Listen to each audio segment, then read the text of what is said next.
Okay, good evening. This is Friday, September 15, 2023. Daily episode 1747, 1748, and 1749. Sorry, late upload po tayo. Pero makukuha nyo po ang mga basis ng araw-araw ninyo. You just have to check my playlist at makikita po ninyo ito. So, pwede nyong balikan at imuni-muni sa sarili ninyo. Okay? So, we will take the first card right now. Ito yon. Always be prepared. And then the second card, action, na matagal na rin itong hindi nakalabas. And then the third card, miracles. Okay. So, the 15th is Friday. Ito yung huling araw kung kailan tatama yung ghost month natin. 'Di ba? So, sinasabi dito ni Universe, kailangan mong laging maging handa, no? Kung ano man yung kahihinatnan ng mga ritual, kahihinatnan ng mga manifestations ng ibang tao tungo sa'yo, yung mga action mo, kung ano man yung nagiging resulta nito, pwede kang magkaroon ng miracle, pwede ka rin magkaroon ng sakit, matinding kulam, barang, gayuma, at sumpa sa buhay. At kalimitan, lahat-lahat kasi dito, yung dinadanas nila is yung karma. Posible na matatamaan ka ng bad karma, yung iba matatamaan ng good karma, yung iba naman namamana nila yung mga kamalasan sa magulang nila, no? Yung kamalasan ng mga bahay na nilipatan nila, kamalasan ng location kung saan sila nakatira. Kasi may mga ganung bagay. Hindi nyo lang inaakala na minsan sa buhay natin, parang nagtataka tayo, ang ganda-ganda na ng takbo ng buhay, di ba? Ang ganda-ganda na ng takbo.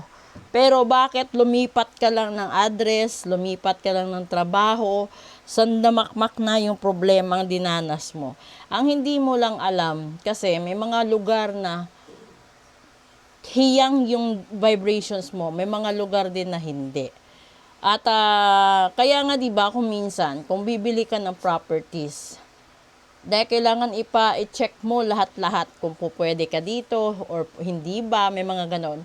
Tapos, ito yung panahon na yung pagkaroon mo ng action. Kasi kung bibigyan ka kasi ng opportunity ni Universe, halimbawa, opportunity na gumanda ang buhay mo, no? Nakadepende sa gagawin mong aksyon. Kung papaano mo panghahawakan yung mga blessings na ibinibigay sa'yo. Nakadepende kung gaano ka kahanda para yung action na ito ay magkaroon ng miracle. Kasi yung plano ni God naman is talaga bigyan ka. No? Naka-lay down yan, nabibigyan ka ng maganda at matiwasay na buhay. Nasa sayo lang yun. Kasi nasa tao ang gawa, nasa Diyos ang awa. This is it, di ba? Kung gagawa ka, magkakaroon ka ng action, and then the miracles, you will have it in life. Pero sa mga taong tamad, sa mga taong hindi marunong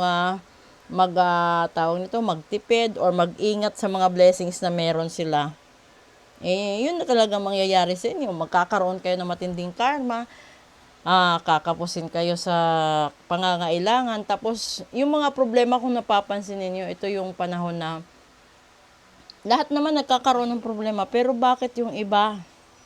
Diba? Kung na-compare nyo sarili nyo, bakit sila, ang dami-dami nilang problema? Ang lalaki pa ng mga problema nila. Bakit kaya nilang lagpasan? Ako, samantalang ako, diba, may mga ganon.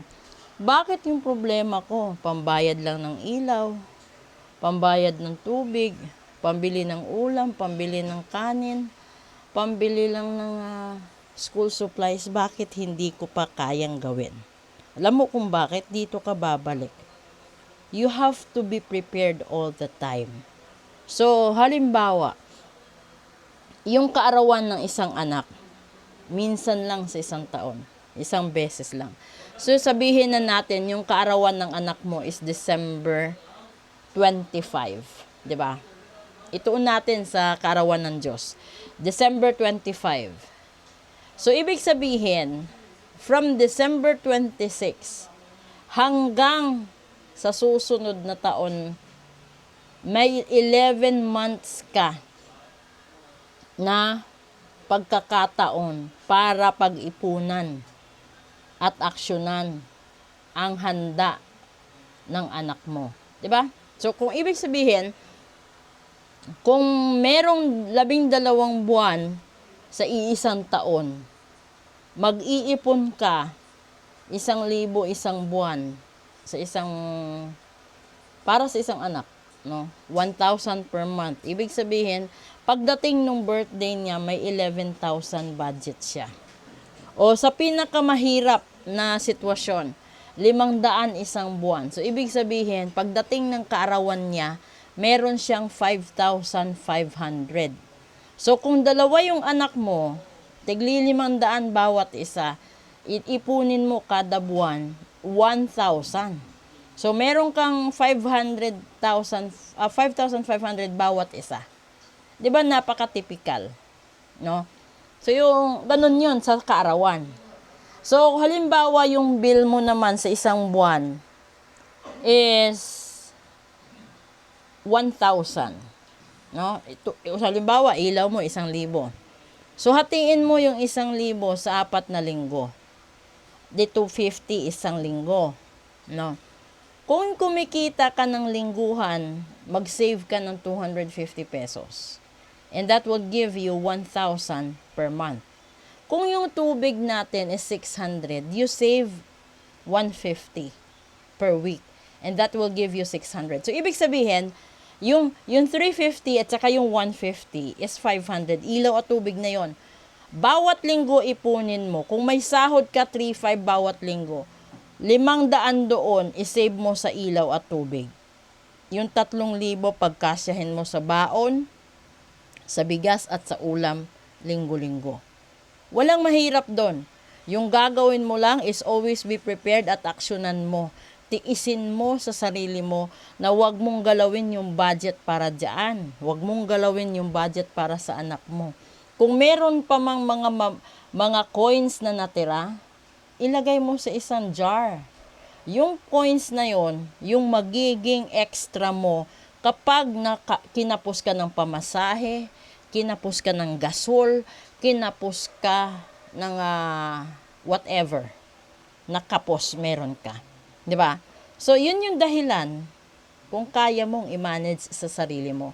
Hindi mo kailangang i-micromanage yung ibang tao. I-micromanage mo ang sarili mo para maging handa ka, aksyonan mo. Dahil along the way, kapag nakikita ng Diyos na itong taong ito, ginagawa ang lahat, no?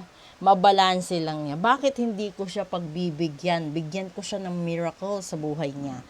At magkakaroon siya ng positivity. Magkakaroon siya ng napakagandang energy all throughout sa buhay niya na maging dahilan para ipakita sa ibang tao kung gaano siya kaswerte, gaano siya kamahal ng Diyos, at gaano ito natutuwa sa buhay na pinapakita niya. Kasi kahit sino, 'di ba? Yung school, kapag kumukuha ng scholar, yung tinitignan dito is yung grades, yung attendance, at saka during interview, bago ka makapasa sa isang scholarship, is the dedication that you can provide sa school to be their own scholar, to represent their school. Ganun din sa trabaho.